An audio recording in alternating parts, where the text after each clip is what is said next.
derrière chaque fête se cache un message spirituel. Faites attention de quoi vous êtes en train de célébrer. Surtout qu'il y a des fêtes sataniques qui aiment toujours être là, soit à la fin de l'année, afin que tu achèves l'année très mal, pour que les esprits des morts, les esprits de maladie, les esprits d'accident, les esprits maléfiques puissent entrer dans vos vies. Ne célébrez pas ce que Dieu n'a pas instauré. Alors, je veux parler des fêtes de l'Éternel. Vous savez, notre Dieu, c'est un Dieu qui aime la fête. Amen. Ouais, j'ai vraiment dit quelque chose de bien. Un ange a appuyé là-bas. Il a fait un peu quelque chose pour dire, je suis d'accord. Amen. Alors, notre Dieu, c'est un Dieu de fête. Pendant que je méditais ma Bible, j'ai trouvé une chose. J'ai dit, waouh, je ne pouvais pas voir ça de cette façon, mais je me rends compte que le Seigneur est un Dieu de fête. Amen. Ouais, si vous lisez la Bible, durant toute l'année, Dieu est seulement en fête. Regardez l'importance de la fête. Durant toute l'année, il n'y avait que des fêtes. Il n'y a que presque au 3e, si je ne m'abuse pas, et au 7e mois, où il n'y avait pas de fêtes. Mais le reste du temps, Dieu était seulement dans la fête avec son peuple, dans la célébration. Alors, une chose qui se répète, quelque chose que Dieu fait une fois et 2 fois, ça veut dire que c'est important. Si Dieu a instauré les fêtes, c'est parce que les fêtes ont une signification plus large, prophétique, et les fêtes ont une influence sur la vie de l'homme. Je peux parler comme un enseignant ce matin? Lorsque je regarde toutes ces décorations, lorsque je passe sur la route, je me dis non, on ne peut pas rester indifférent.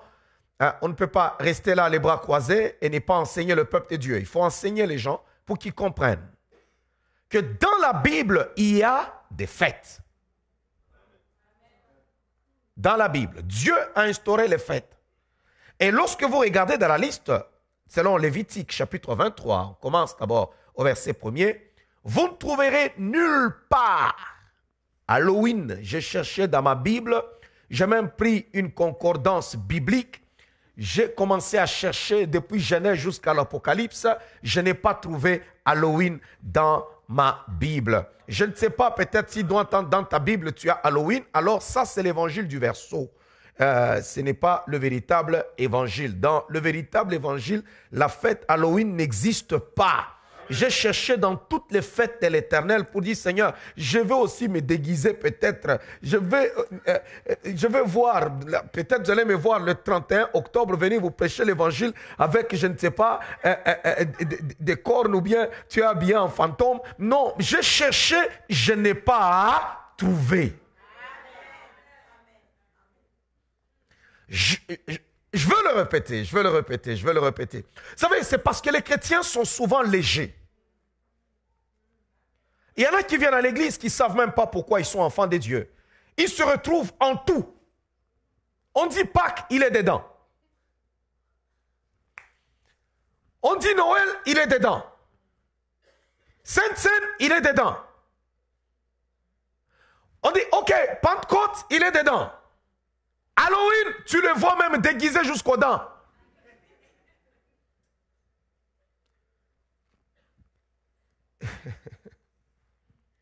Il est déguisé. Peut-être que pour les téléspectateurs qui me suivent en ligne pendant ce temps, lorsque je parle d'Halloween, il y en a peut-être qui ne connaissent pas, s'ils me suivent à partir, je ne sais pas, de l'Afrique ou de quel coin du monde. C'est une fête où les gens célèbrent la sorcellerie, où ils célèbrent les morts. Vous savez, c'est fort quand je dis comme ça, quand tu trouves quelqu'un qui va dire non, on ne célèbre pas, c'est ça. Ils célèbrent les morts, ils célèbrent la sorcellerie, c'est ça. C'est une fête qui a pour origine vers l'Irlande et l'Angleterre. Ils parlent de la Toussaint, je ne sais pas quoi, tout ça, tout de suite. C'est les morts qu'on célèbre, la sorcellerie. Tout le monde est suspendu à mes lèvres, je vous aime comme ça. Alléluia. Toutes les fêtes, lorsque nous fêtons quelque chose de spirituel. Amen. Spirituel. Chaque fête a un sens spirituel. Les fêtes de l'Éternel avaient un sens spirituel.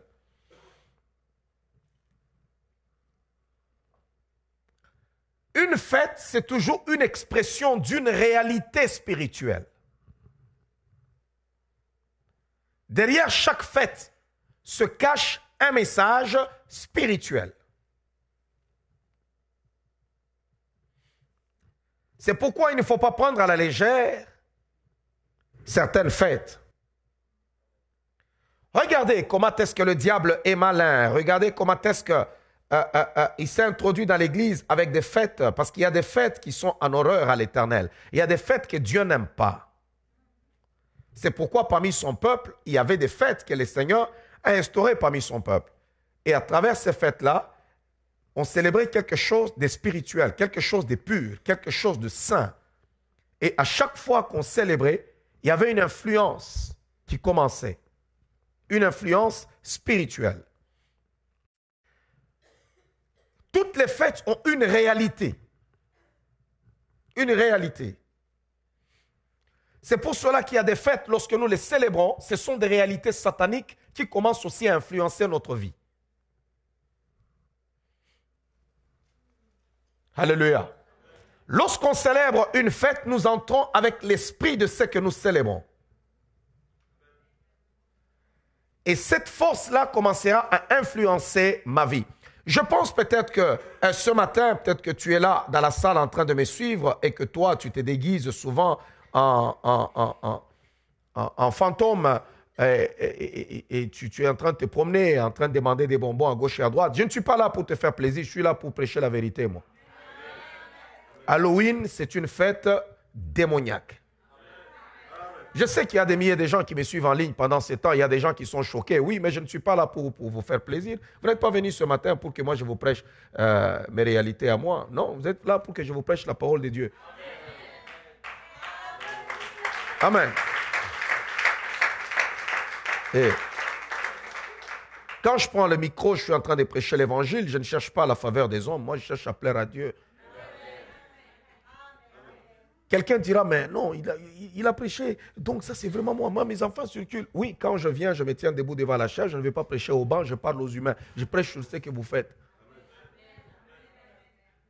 Alors ça te concerne, toi qui déguises ton enfant pour lui dire, bon, ok, ça ne fait rien, il n'y a personne qui me voit de toutes les manières, va demander les bonbons chez les voisins. Parce que souvent, il y a une pression, surtout quand nous avons des enfants, il y a une pression. Ils voient les autres faire. Ils te diront, mais pourquoi moi je ne le fais pas? Pourquoi? Il y a des fêtes qui ne m'engagent en rien lorsque je dois fêter, par exemple, l'indépendance de mon pays. On a été indépendant. Je peux aussi célébrer. C'est pas mauvais. Amen.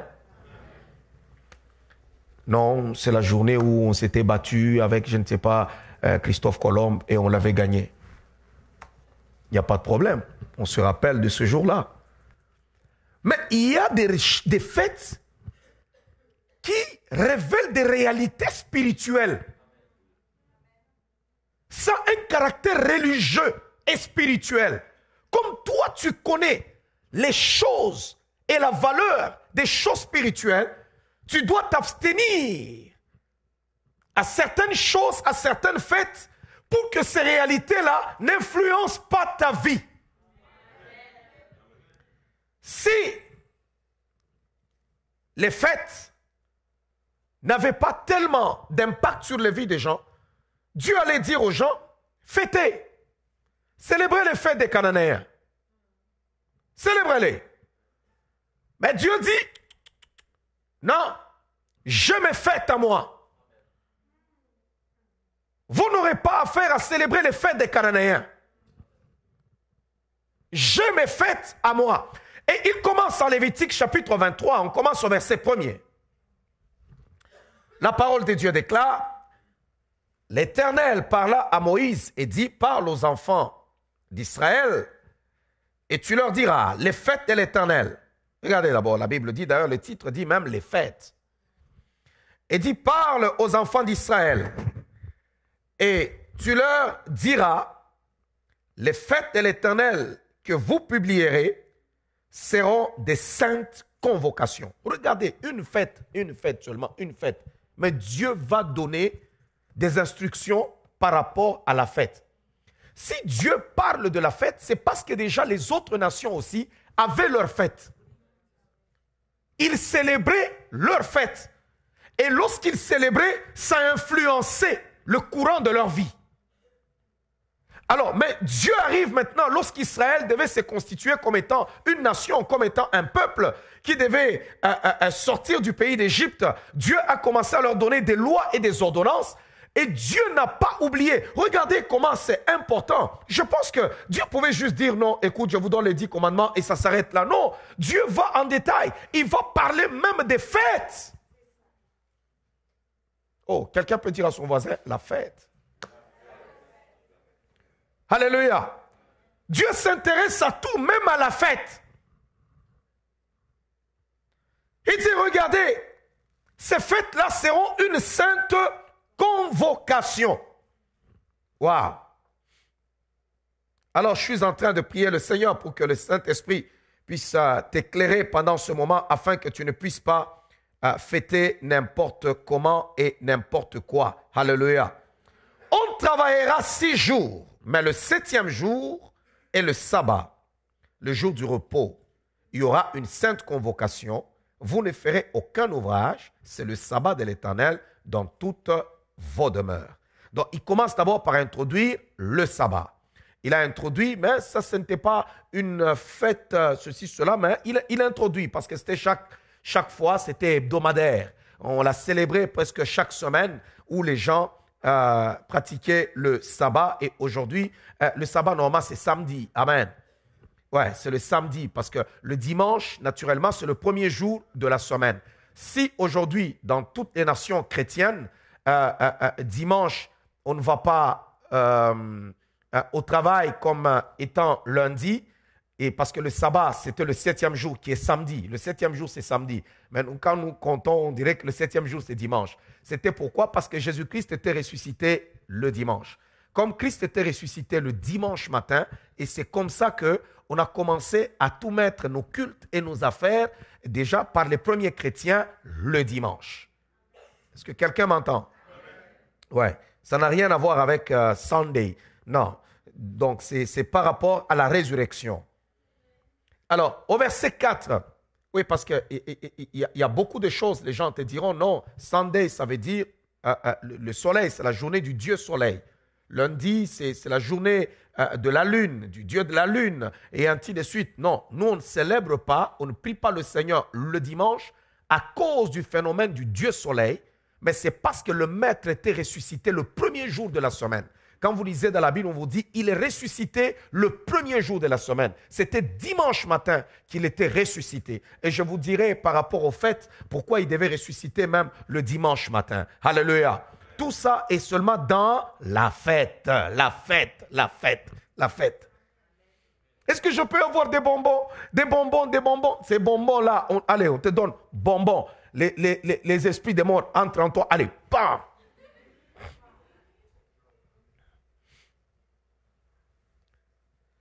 Vous savez, quand quelqu'un ne connaît pas les réalités spirituelles, il peut douter sur beaucoup de choses. Mais quand tu connais les réalités spirituelles, tu sais qu'il y a des choses avec lesquelles on ne peut pas jouer.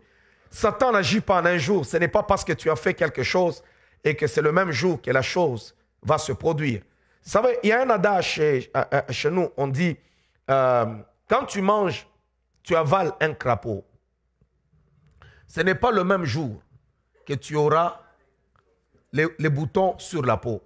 Mais c'est à la longue que tu vas commencer à vivre ces réalités-là.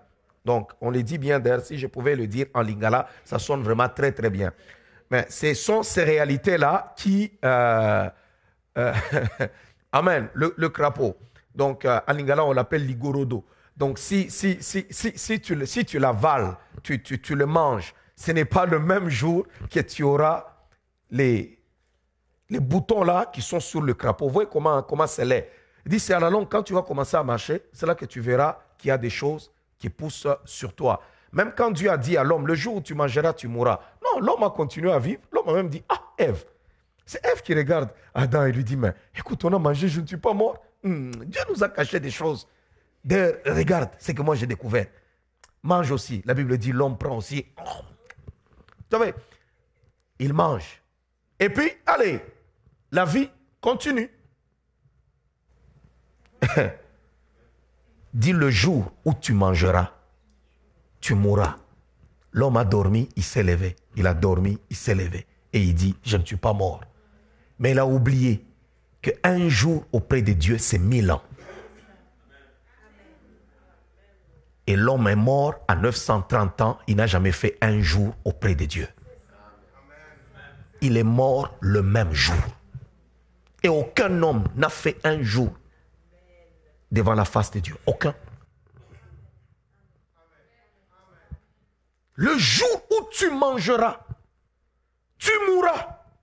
Et il est mort le même jour. Donc ça veut dire que même si tu vis 900 ans, ça veut dire qu'au ciel, c'est la journée qui venait de commencer. Tu cours, tu cours. Vous savez,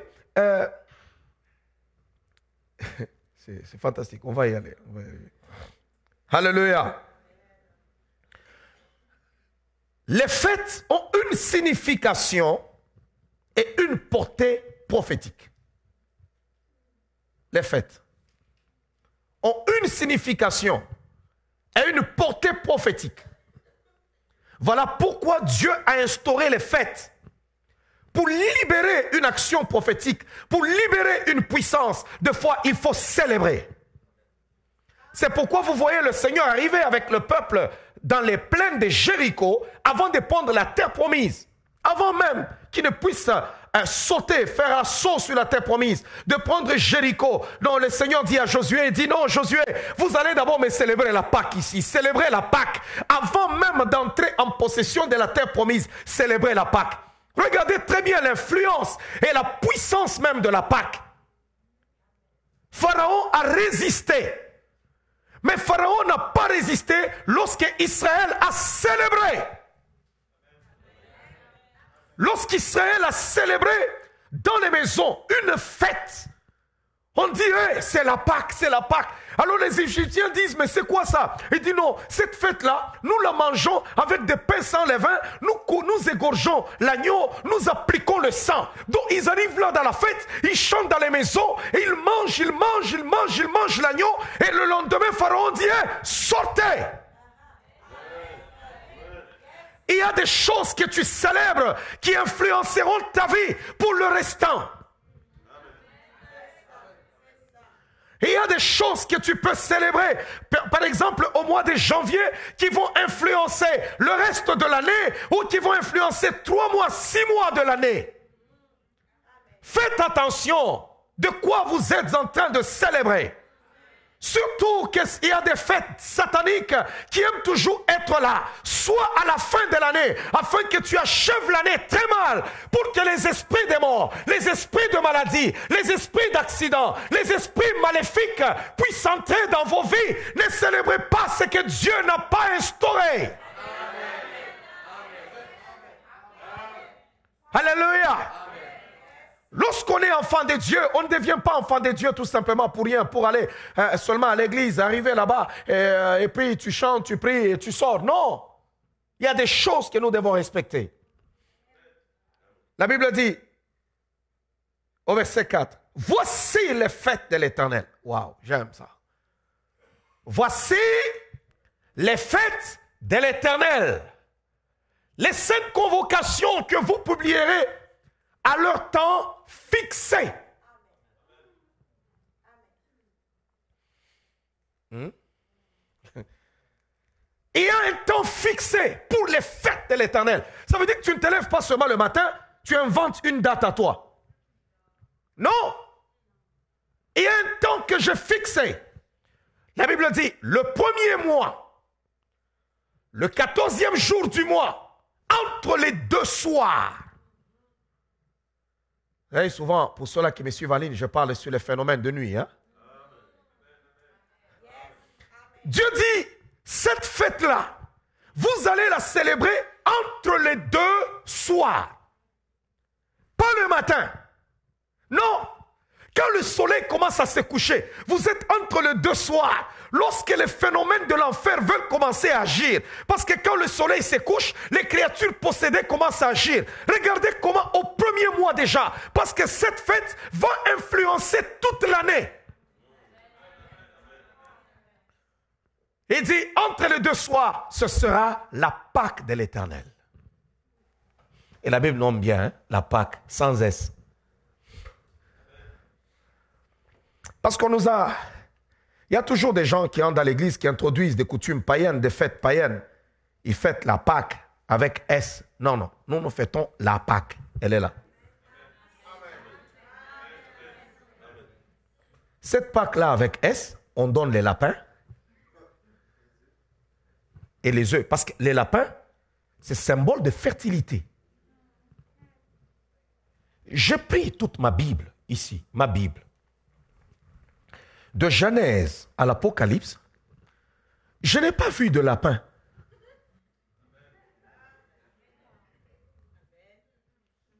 En lisant ma Bible, on me dit que Jésus est comparé au lion.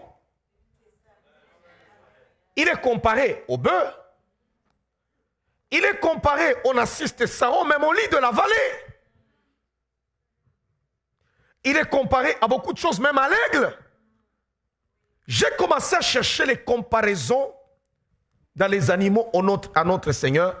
Je n'ai pas trouvé les lapins, mais je suis allé trouver ça seulement parmi les dieux païens. Et tous nous savons les œufs et le lapin. Le lapin. Je ne vais pas descendre en détail, vous connaissez. Et comment, lorsque nous célébrons la Pâque, nous allons nous asseoir en mangeant le lapin, pendant qu'on nous dit qu'il est l'agneau de Dieu. Est-ce que... Écoutez, on te dit qu'il est agneau, mais toi tu es en train de manger un lapin. Je ne dis pas que manger un lapin c'est mauvais. Tu peux manger un lapin aujourd'hui, surtout quand il est rôti. J'aime pas le lapin quand on les fait, on met la sauce dedans, tout ça. Je trouve ça un peu, c'est un peu gluant, c'est pas bon. Donc, mais quand on le prend, on l'épice un peu là, on laisse les épices entrent bien dans la viande pendant presque une journée, et puis après vous le prenez maintenant, vous allez le rôtir bien là au four. Je vous dis la vérité, vous allez célébrer. Mange le lapin lundi, mange le lapin mardi, mange le lapin, je ne sais pas, à n'importe quel jour, sans célébration. Mais le jour de la Pâque, si tu me dis je veux manger l'agneau, je dirais ok. Parce que en ce jour, l'agneau de Dieu qui est mort pour nous, qui ôte les péchés du monde, il est représenté par l'agneau. Gloire au Seigneur. Mais pourquoi prendre les œufs? Pourquoi on se donne des chocolats à gauche et à droite en forme de lapin? N'accepte pas un cadeau de ce genre le jour de Pâques où quelqu'un te vient avec des chocolats en forme de lapin et il te donne. Tu dis mon Dieu n'est pas un lapin. Jésus-Christ n'est pas un lapin. Mais c'est un agneau sans tache. Ce n'est pas un lapin. C'est pour cela qu'après avoir célébré certaines choses, tu te retrouves là, bien aimé, tu deviens comme un homme enragé.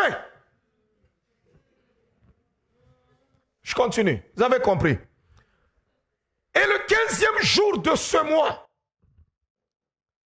ce sera la fête des pains sans levain en l'honneur de l'Éternel. Donc ça veut dire que juste après la Pâque, il y avait la fête des pains sans levain.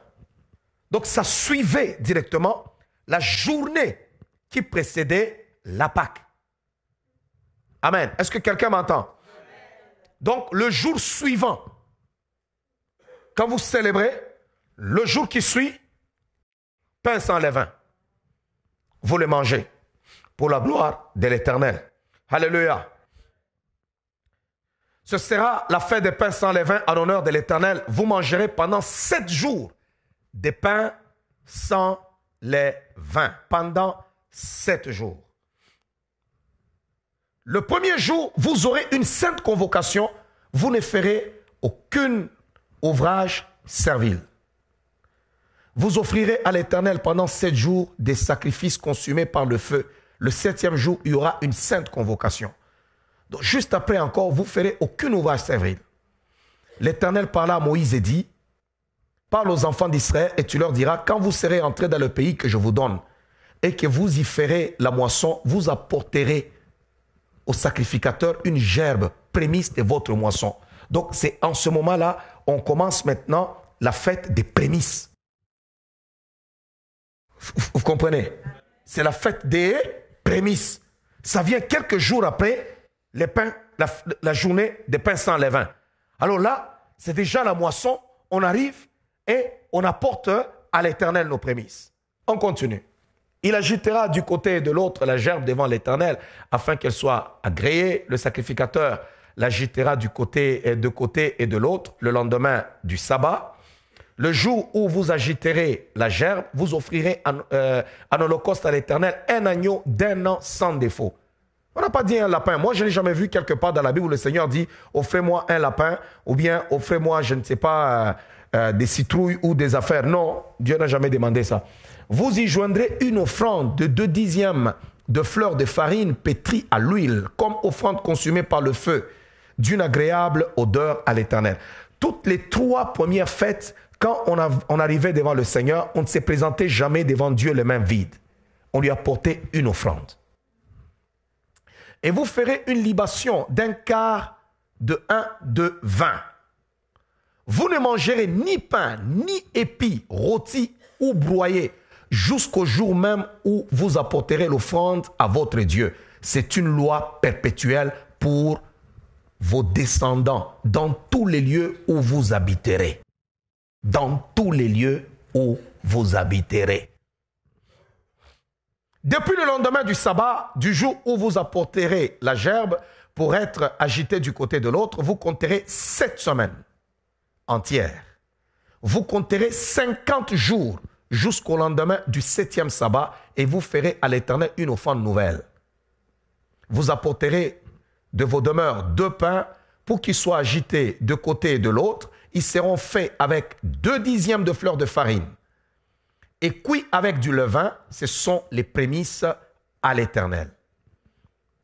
Outre ces pains, vous offrirez en holocauste à l'Éternel 7 agneaux d'1 an sans défaut, un jeune taureau et 2 béliers pour y joindre l'offrande et la libation ordinaire comme offrande consumée par le feu d'une agréable odeur à l'Éternel. Vous offrirez un bouc en sacrifice d'expiation et 2 agneaux d'1 an en sacrifice d'action de grâce. Le sacrificateur agitera ses victimes de côté et de l'autre devant l'Éternel avec les pains des prémices et avec les 2 agneaux. Elles seront consacrées à l'Éternel et appartiendront au sacrificateur. Ce jour même, vous publierez la fête et vous aurez une sainte convocation. Vous ne ferez aucune œuvre servile. C'est une loi perpétuelle pour vos descendants dans tous les lieux où vous habiterez.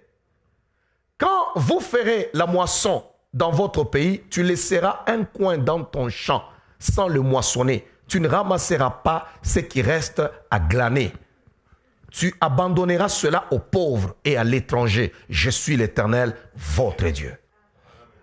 L'Éternel parla à Moïse et dit, parle aux enfants d'Israël et dis-leur, le 7e mois, le premier jour du mois, vous aurez un jour de repos publié au son des trompettes. Là, on est en train de parler maintenant de la fête des trompettes. D'abord, c'est 50 jours après, c'est ce qu'on appelle la fête des semaines. C'est la Pentecôte. On parle de 50 jours après la Pâque. On parle de la Pentecôte. Alléluia. Donc, en d'autres termes, regardez maintenant le mystère de la fête. Jésus est mort le jour de la Pâque. Et il a été enterré la journée du pain sans levain. Alléluia. Et il est ressuscité le premier jour de la semaine, c'est le jour de prémices. C'est là qu'on dit qu'il est le prémisse de tous ceux-là qui sont morts. et il ressuscite. Regardez la signification des fêtes. Que Dieu instaure ces fêtes-là, mais quand Christ arrive, regardez tout ce qui se passe. Il n'est pas mort un autre jour. Il est mort le jour de la Pâque. C'est pourquoi on dit Christ, notre Pâque, a été immolé. Il fut enterré le jour du pain sans levain. Alléluia. Et il ressuscite à la fête des prémices, comme étant les prémices de tout. Et 50 jours après, pendant que les Juifs sont réunis pour célébrer la fête de semaine, il envoie le Saint-Esprit. Et c'est là qu'on appelle ça la Pentecôte. Et tout cela se passe seulement à des dates fixées pour la célébration des fêtes. Alors toi, tu célèbres les choses au hasard. Tu entres dans des fêtes au hasard. Non. Il y a une signification spirituelle à chaque fête que nous célébrons. Il y a des fêtes divines. Donc, il y a des réalités qui sont divines pour les fêtes. Il y a aussi des réalités humaines. Comme je parlais de l'indépendance, je parlais, je sais pas, de l'anniversaire de votre église. Vous dites, non, on a commencé notre église, ça fait maintenant 10 ans, 15 ans, 20 ans. Vous célébrez, ou bien vous célébrez quelque chose. Mais il ne faut pas célébrer des choses qui ont des réalités spirituelles. Il y a aussi des célébrations qui ont des réalités sataniques. Donc, j'ai établi 3 réalités dans la célébration. Les réalités divines, les réalités humaines et les réalités sataniques. Tout ça à travers une célébration. Donc, tu peux célébrer et tu entres en contact avec ce qui est divin, tout comme tu peux célébrer et entrer en contact avec ce qui est démoniaque. Alléluia. Oh, quelqu'un m'entend? Donc, chaque fête avait une signification. Lorsqu'Israël était en train de fêter la Pâque, c'était à quelque part une fête qu'ils étaient en train de mettre une projection prophétique pour dire que nous sommes sauvés par le sang. Amen. Et la fête de pain sans levain, c'est comme qui dirait nous sommes purifiés. C'est sans levain. On est purifié par ce sang-là. Nous avons une vie à part. On n'est pas comme tout le monde. On est purifié, on est sanctifié. Ça, c'est très important. Avec les prémices, le Seigneur nous ressuscite et il nous met à part. Et bien aimé dans le Seigneur, la chose qu'il faut comprendre en ce moment, c'est qu'il y a des fêtes qui influencent notre vie et que Dieu n'agrée pas. Dieu n'aime pas. Il y a même des fêtes qui se sont introduites dans l'Église, mais qui ne sont pas écrites dans la parole du Seigneur. Quand vous cherchez dans toute la Bible, vous n'allez pas les voir. C'est comme la fête de Noël. Quand vous cherchez dans la Bible, vous ne trouverez pas Noël. Jésus ne nous a pas laissé la Noël. C'est une fête qui est d'origine païenne, qu'on a introduit dans l'Église.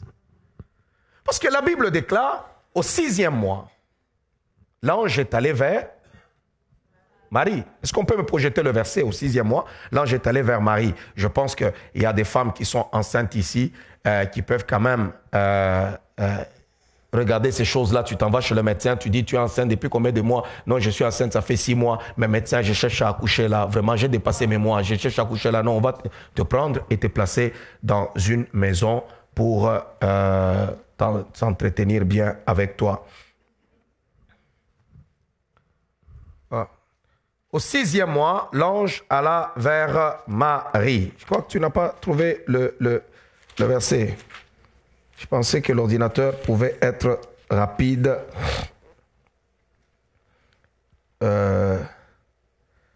Voici de quelle manière arriva la naissance de Jésus-Christ. Ça, c'est à Matthieu. Va dans le livre de Luc. Je pense que Luc explique bien la naissance de Jésus-Christ.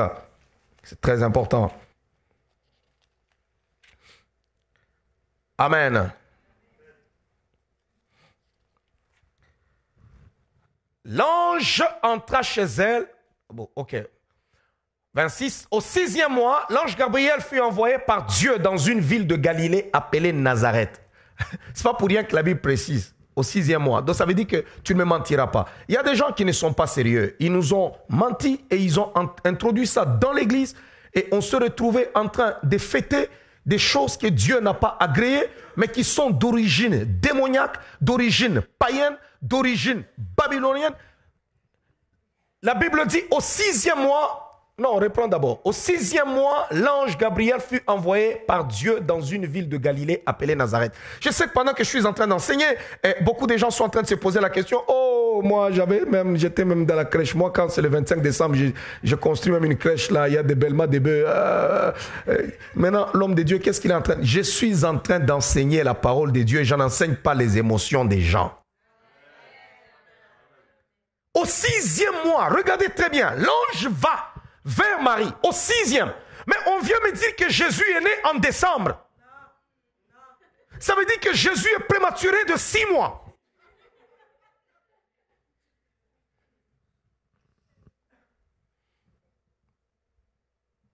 Dans une ville de Galilée appelée Nazareth, auprès d'une vierge fiancée à un homme de la maison de David, nommé Joseph. Le nom de la vierge était Marie.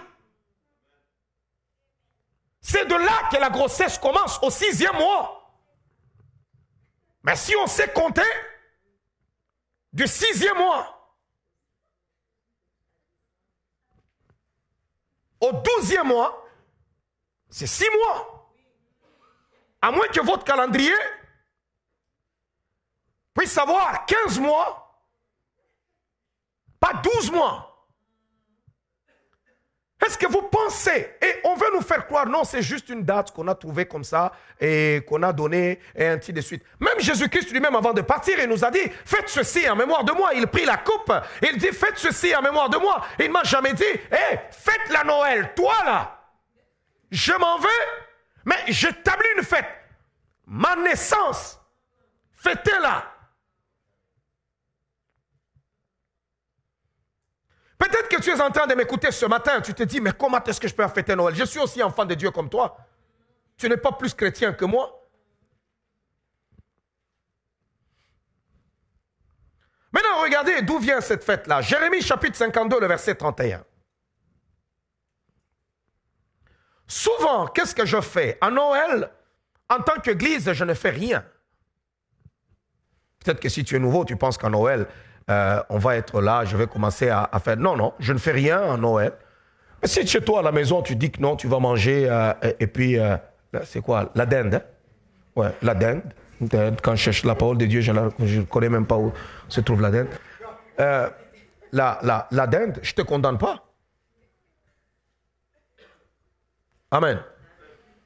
Pourquoi on a grandi dehors des dents? Noël! On a grandi dedans. Mais je suis en train de vous parler des affaires qui sont spirituelles. La Bible dit, la 37e année de la captivité de Joachim, roi de Juda, le 25e jour du 12e mois, le 25 décembre, c'est où? C'est à Babylone. C'est là que le 25 décembre a commencé. La Bible dit, Évil-Mérodach, roi de Babylone, dans la première année de son règne, releva la tête de Joachim. Donc c'est une journée où les gens se faisaient des cadeaux. C'est de là que vient cette culture où on se fait des cadeaux. Le roi était même content. Et ce jour-là, il libère même son prisonnier. Le roi israélite était son prisonnier. Le 25 décembre, il a même libéré. C'est de là l'origine de la Noël. C'est là. Ça n'a rien à voir avec le spirituel. Il n'y a personne qui a été en prière. Le Seigneur lui a dit, je suis né le 25 décembre. Non, il y a eu des gens possédés qui sont entrés dans l'église et qui ont amené, comme ils ont amené le culte de la Vierge Marie, là dans l'église, pour adorer Marie, qui sont des cultes païens. Oh, je ne sais pas si quelqu'un me comprend. Vous savez, ce qui tue beaucoup de gens et même beaucoup de chrétiens, c'est quoi? C'est parce qu'on est attaché à certaines choses. Vous allez voir qu'il y a des gens qui viennent à l'église, ils donnent sa vie au Seigneur, mais il a du mal à se détacher même des chapelets. Il a du mal à se détacher de cette statue de la Vierge Marie qui est dans sa chambre. ils ont du mal parce que tu as grandi avec. Alors quand tu as la statue, on vient, on prêche, on dit non, écoute, on n'adore pas la Vierge Marie. Tu dis non, non, non, c'est la maman de Jésus, c'est la maman de Jésus. Pourquoi je ne peux pas l'adorer? Non, il n'y a qu'un seul médiateur entre Dieu et les hommes, à savoir Jésus-Christ. Je suis désolé ce matin, Marie n'exauce pas les prières.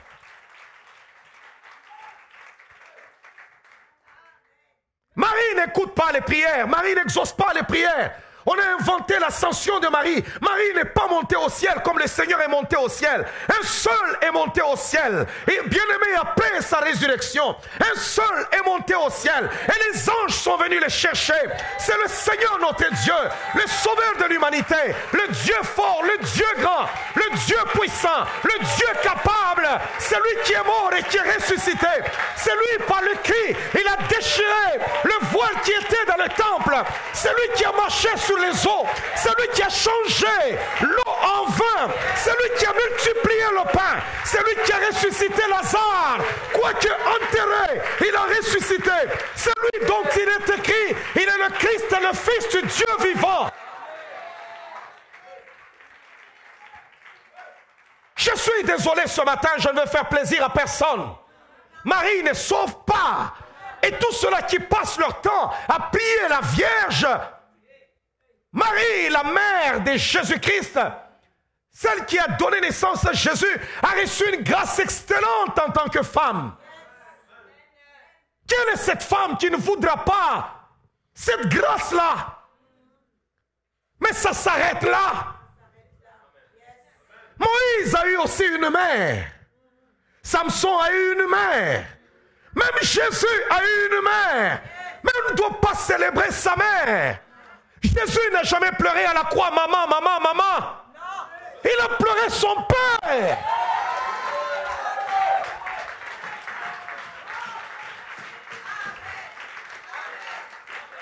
Oh, quelqu'un m'entend?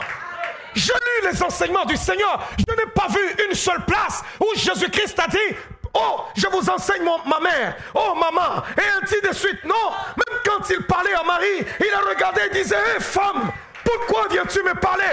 Pourquoi? Est-ce qu'il n'avait pas du respect envers sa mère? Non. Parce qu'il était incarné dans sa divinité. Il n'avait rien à voir avec cette femme-là. Mais dans son incarnation, elle est celle qui lui a donné la vie dans ce monde.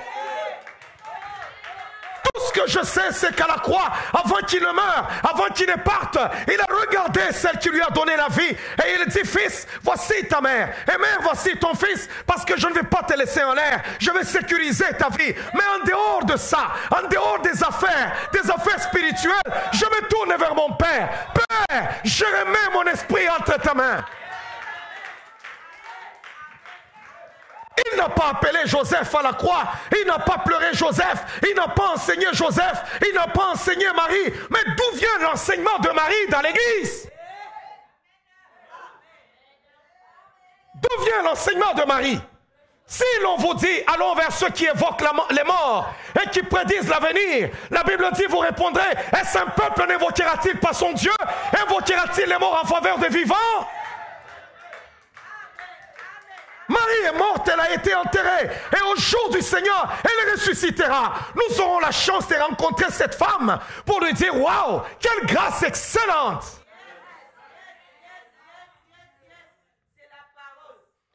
Quelle grâce excellente. Oh, regardez seulement, lorsque tu es la mère, tu donnes naissance à un fils qui réussit la vie, qui devient, je ne sais pas, un grand homme dans tel ou tel autre domaine, qui devient chef d'État, qui devient je ne sais pas ceci. Oh, bien-aimé dans le Seigneur, lorsque tu es une mère, tu as donné naissance à un enfant qui réussit, qui devient quelqu'un dans la société, la mère est toute contente. Je n'ai jamais vu même un président de la République qui a réussi la vie. On peut vous projeter sa mère, on vous montre que sa mère est là, mais on ne va jamais aller la faire asseoir sur le siège du chef d'État. Pour dire non, quand tu veux parler au fils, des fois le fils n'écoute pas. Quand tu parles à la mère parle au fils. Ça veut dire quoi ça? C'est écrit où? Dans quel livre?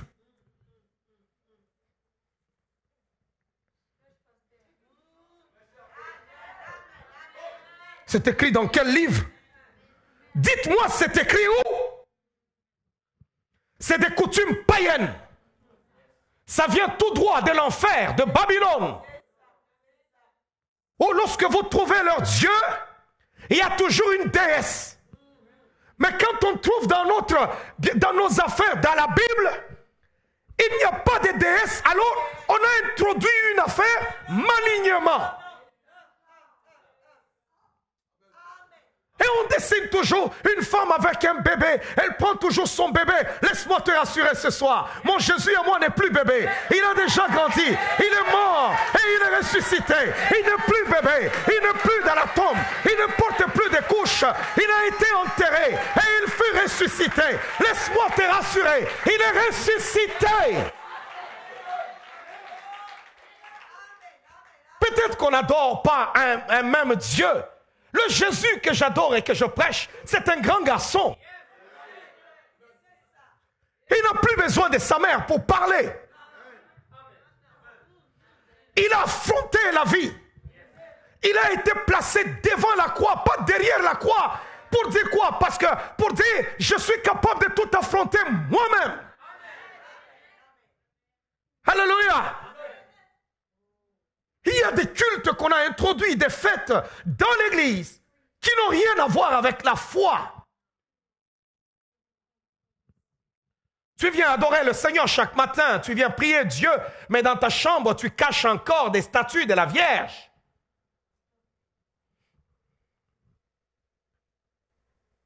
Et pour entretenir le mystère, c'est toujours la Vierge Marie. Non, elle n'est pas restée vierge à vie.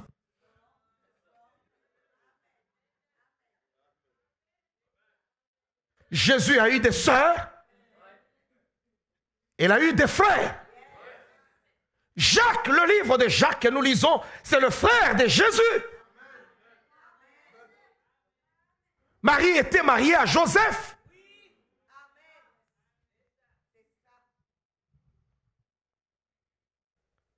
Non, la Sainte Vierge, la Sainte Vierge, la Sainte Vierge. C'est de la sorcellerie. C'est du mysticisme, c'est des pratiques occultes. Lorsque tu passes ton temps à appeler la Vierge Marie, parce que la Marie dont tu appelles, ce n'est pas celle qui a donné naissance à Jésus. Parce qu'elle là, elle se repose à la gloire de Dieu. Elle est tranquille où elle est, parce que la parole déclare: oh toi qui écoutes la prière, tous les hommes de la terre iront vers toi. Il n'y a qu'un seul qui écoute la prière, c'est notre Dieu. Ils ne sont pas deux. Ils ne sont pas deux. Je ne partage jamais ma gloire avec quelqu'un, nous dit la parole de Dieu. Non. Alors on se fabrique des histoires, tout ça, des statues, et on met là-bas. D'abord, ça vient d'où qu'on se fabrique des statues? Ça vient d'où? Mais lisez la Bible, ne devenez pas la proie des hommes. Dieu refuse qu'on fasse une représentation quelconque.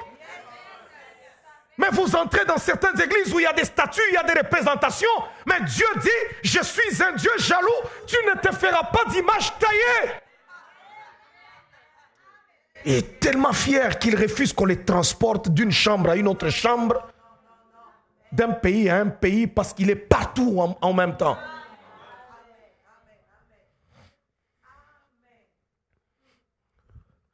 Les gens qui passent le temps à invoquer les saints, tu es dans ta chambre, tu commences à prier. Oh, oh, Saint Barthélemy, Paul Bukendi, viens maintenant.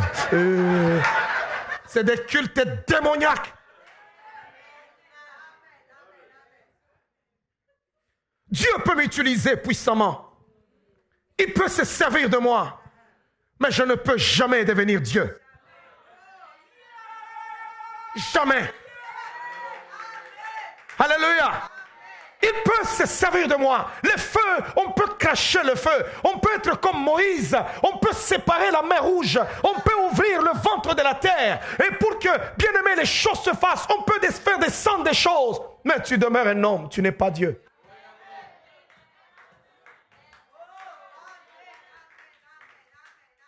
Un homme dans la Bible a été comparé au Christ. C'est Moïse. Mais il fut mort.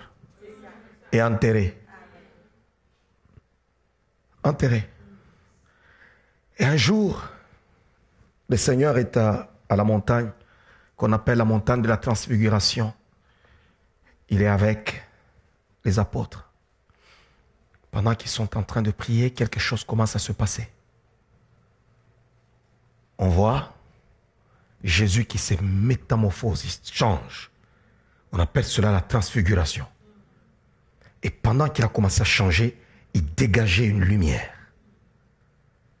Et il était là. Les disciples voyaient ce qui se passait. Et tout d'un coup, à ses côtés, il y eut deux personnes qui font irruption. Élie et Moïse. Il a commencé à discuter avec eux par rapport à sa mort. Pierre a vu, vous savez, l'homme au sang chaud. Dans la joie, il regarde. Waouh, Moïse, il voit Élie et Jésus, ils étaient trois. Alors Pierre dit, hé, construisons trois tabernacles ici. On doit construire trois tentes. La tente, ça représente le tabernacle. Le tabernacle, ça représente le temple. Dans d'autres termes, construisons trois temples. Donc ça veut dire qu'un temple pour Élie, un temple pour Moïse, un temple pour Jésus. Parce que tous les trois sont là.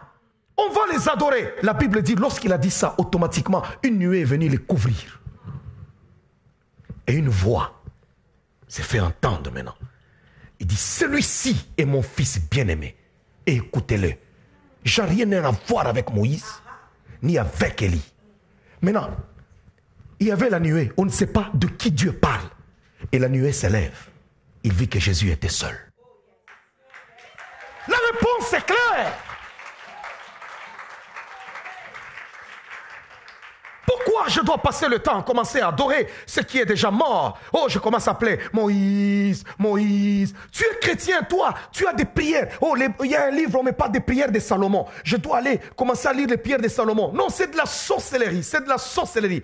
Toute prière du Nouveau Testament, toute prière des enfants de Dieu, c'est fait au nom de Jésus-Christ. Nous adressons la prière au Père, mais au nom de son Fils, Jésus. Le nom de Jésus est un facteur essentiel qui détermine l'exaucement. Au nom de Jésus, une prière que tu adresses à Dieu, le cachet, le timbre que tu mets, c'est le nom de Jésus-Christ. Quand je prie, je dis au nom de Jésus, le Fils de Dieu, que j'ai ainsi prié. Allez, tchabam. Le livreur prend, il regarde, ok, il met dans son GPS. L'adresse est là, c'est au nom de Jésus, ça va au ciel, ça va auprès de Dieu, ça va au trône, ça va auprès du Père.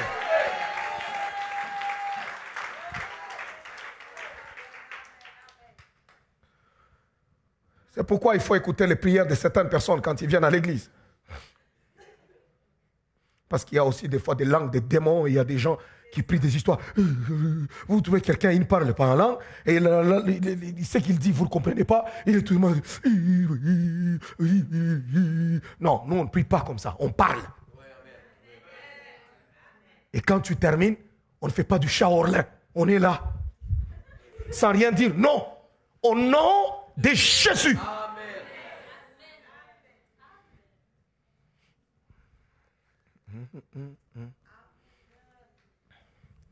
Bon, tout ça, j'étais en train de parler de Jérémie, chapitre 52, le verset 31, pour montrer l'origine de la Noël.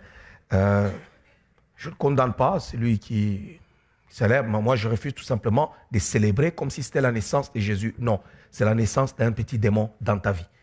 Parce que Jésus-Christ...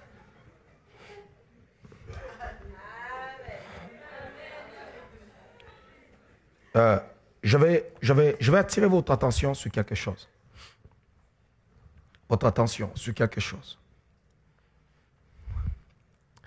Vous allez voir que dans toute la Bible, vous ne trouverez nulle part où les saints ont célébré un anniversaire.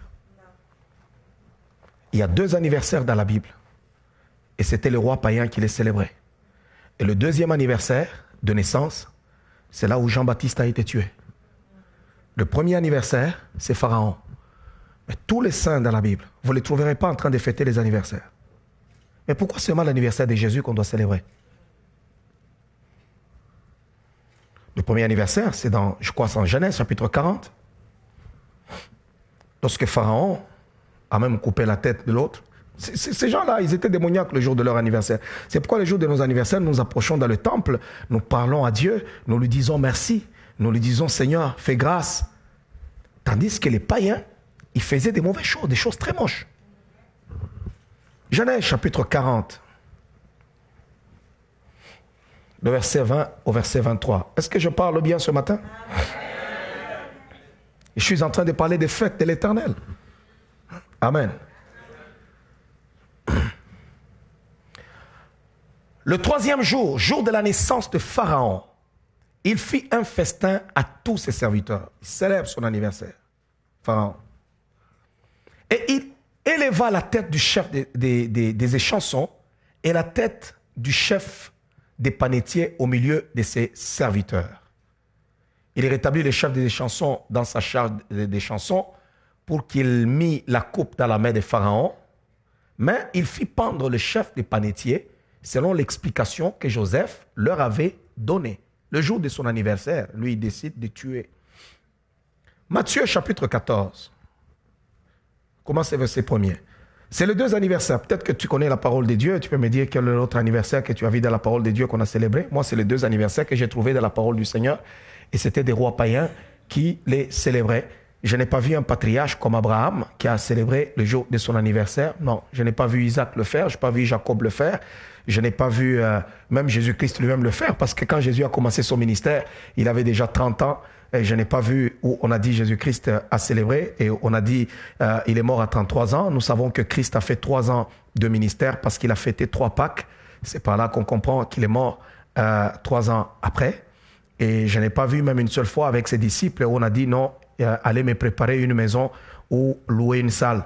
Il y a la salle là qui sera louée et puis engager des gens qui vont préparer des services traiteurs parce que nous allons célébrer mon anniversaire de 31 ans. Non, le Seigneur n'a jamais fait ça. Par contre, il a dit, je vais manger cette Pâque, allez me prendre une maison et je vais monter sur un âne et je vais entrer. Je ne veux pas condamner ceux-là qui font des anniversaires. Je suis en train juste de vous dire une chose par rapport au 25 décembre. Est-ce que vous comprenez? Ouais.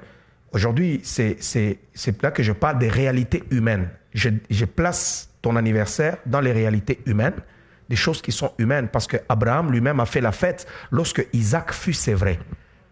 Hein? Vous voyez, quand on enlève un enfant au sein à la mamelle, et la Bible dit Abraham avait organisé un festin. Et c'est parmi ce festin-là que Sarah a vu rire Ismaël. Vous savez, c'est toujours pendant les festins qu'il y a des choses qui se passent. Et on a dit non, chasse l'esclave et son fils. Et on l'a chassé, Ismaël. Donc ce festin-là avait amené un problème à Ismaël. La Bible dit, en ce temps-là, Hérode le tétrarque, ayant entendu parler de Jésus, dit à ses serviteurs, c'est Jean-Baptiste. Il est ressuscité des morts et c'est pour cela qu'il se fait par lui des miracles. Car Hérode, qui avait fait arrêter Jean, l'avait lié et mis en prison à cause d'Hérodias, femme de Philippe, son frère. Lui, ce monsieur, c'était un bandit, il avait pris la femme de son frère. Et Jean-Baptiste était en train de prêcher tous les jours pour lui dire, écoute, la femme que tu as là ne t'appartient pas, c'est la femme de ton frère. Alors, pour calmer sa conscience, parce que chaque fois que son cortège passait, il voyait Jean qui sort là-bas habillé en peau.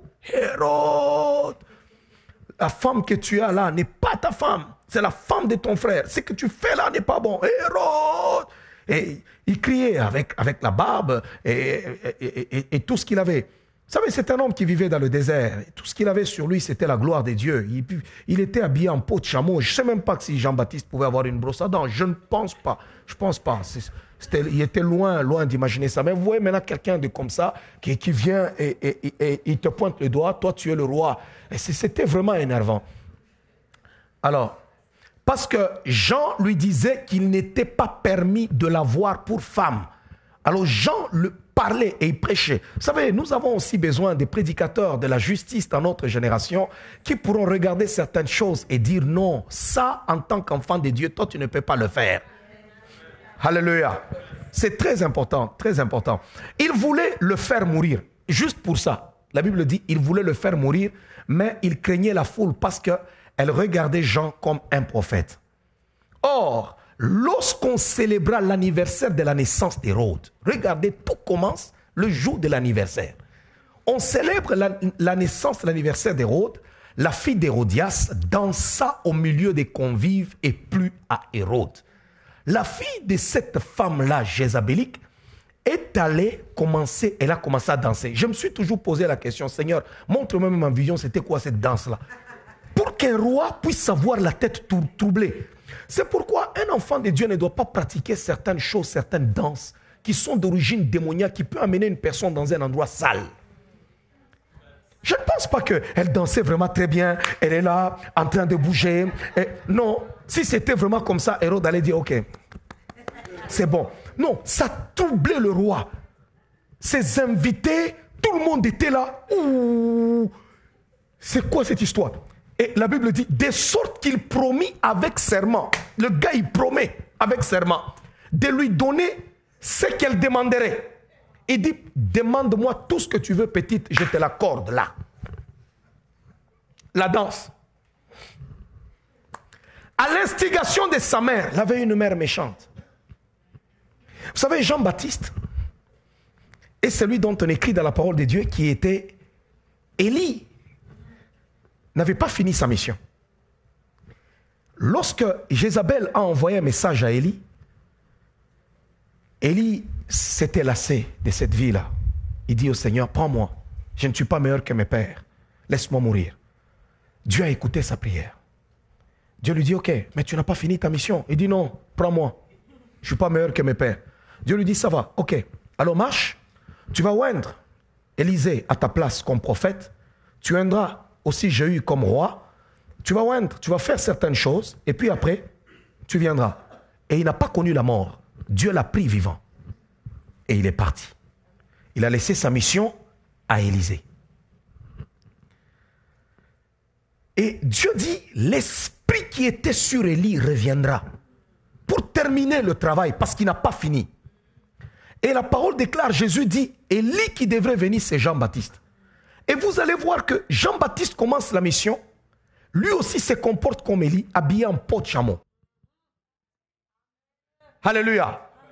Parce qu'Élie s'habillait en peau de chameau, lui aussi en peau de chameau, et qui a mis encore un terme au ministère de Jean-Baptiste? C'est une femme. Le même esprit de Jézabel qui avait attaqué Élie est le même esprit qui est venu attaquer Jean-Baptiste. Pourquoi? Parce qu'entre les deux, il y avait un lien.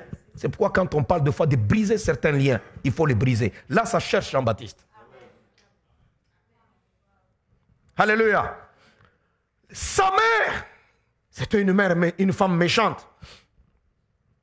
Vous savez, il y a des gens qui peuvent chercher à te faire mourir parce que tu as tout simplement prêché la vérité. Et on cherche à te faire mourir. Vous voyez quelqu'un qui vient à l'église, à un moment donné, il commence à vous faire sentir comme si, quand il veut rire, et vous lui dites, hey, tu es un homme. Attention, esprit un peu sort. La personne devient votre ennemi.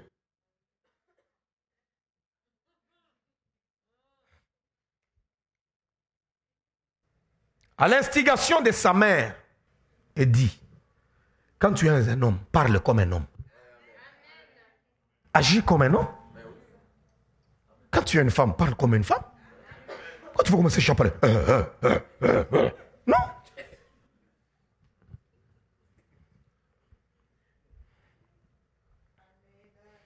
Dieu n'a pas commis d'erreur. Avant que tu ne sois formé dans le sein maternel, je te connaissais et je t'avais établi. Dieu connaît ton genre.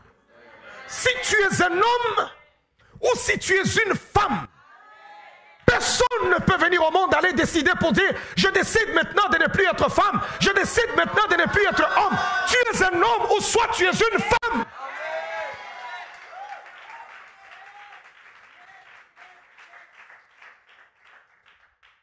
Il n'y a pas d'erreur dans la création pour dire que non, il y a eu erreur, c'est pour cela que lui il est sorti. Maintenant il sent qu'une femme qui est en lui commence à s'extérioriser. Nous vivons une époque de grande confusion où vous trouvez quelqu'un qui s'est déjà marié, mais puis après il revoit, il a des enfants et il a une femme, il renonce à tout ça. Oh quelle abomination!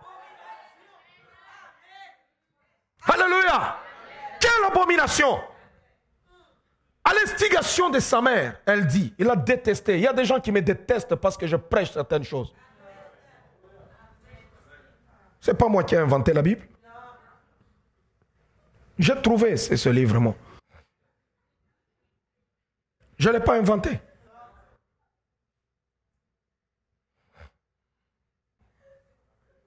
J'ai trouvé la Bible.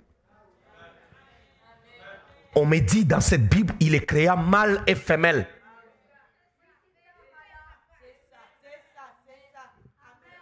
Entre les deux, il n'y a pas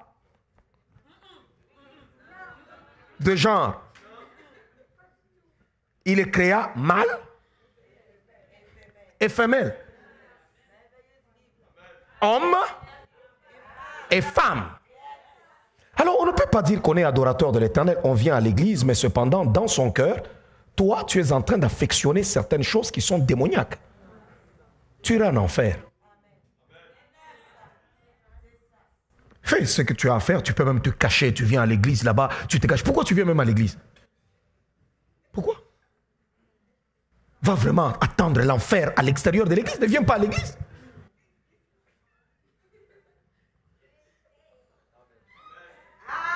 Pourquoi? Pourquoi il y a des gens qui veulent déranger? Si tu es un tueur à gages, quand on reçoit Jésus, toi tu es un tueur à gages, ça doit tomber. Tu dois arrêter.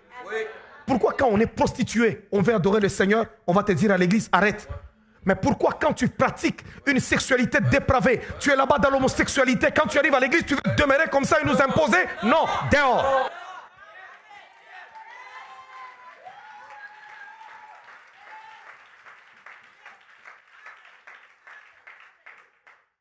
Il y a des gens, ils arrivent là à l'église, ils veulent qu'on le comprenne très bien, ainsi de suite. Non, on doit te délivrer.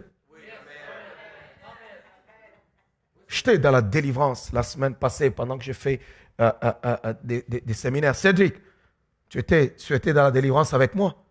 Il y a des gens qui viennent de loin, qui viennent me voir. Pourquoi? Parce qu'ils sont liés par l'esprit d'homosexualité. Il a fait délivrance avec moi. Même la semaine passée, pas plus que loin. Regardez comment l'esprit, l'homosexualité, c'est un démon. Je dis, toi, esprit, sors.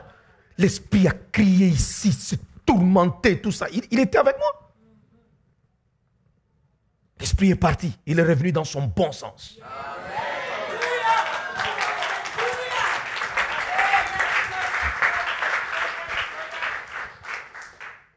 Tu ne peux pas venir à l'église, tu cherches à adorer le Seigneur dans l'état où tu es. Tu dis que non, moi je ne veux pas tout simplement changer. Moi je suis là. Non, va tout simplement attendre l'enfer. Là, dans le monde, attends l'enfer. Bien-aimé, je vous dis la vérité. Que l'enfer, c'est une réalité.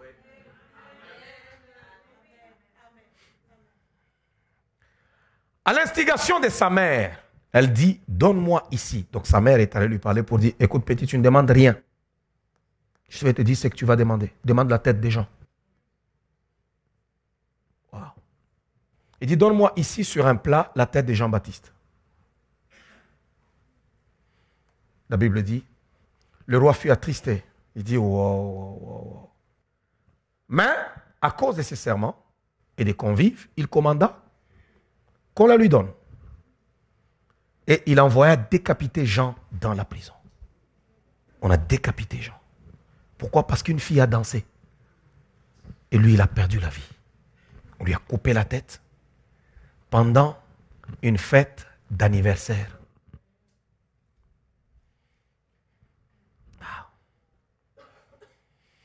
Je vais continuer dimanche prochain avec la fête. Nous allons nous tenir dehors.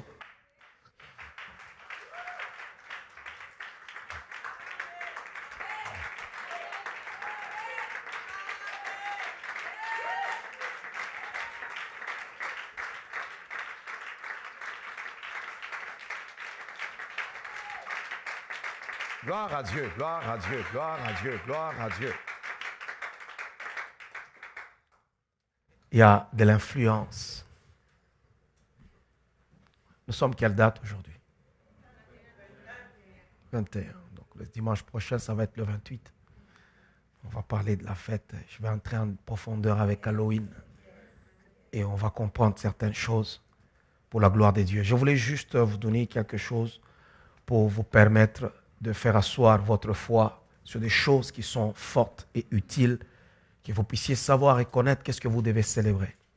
Et j'ai besoin ce matin plutôt, que nous puissions lever nos mains et commencer à adorer celui qui est mort pour nous. On va juste commencer à l'élever, à l'élever, à l'élever. Le Dieu fidèle, le Dieu grand, le Dieu fort. Oh, lève tes mains, adore-le.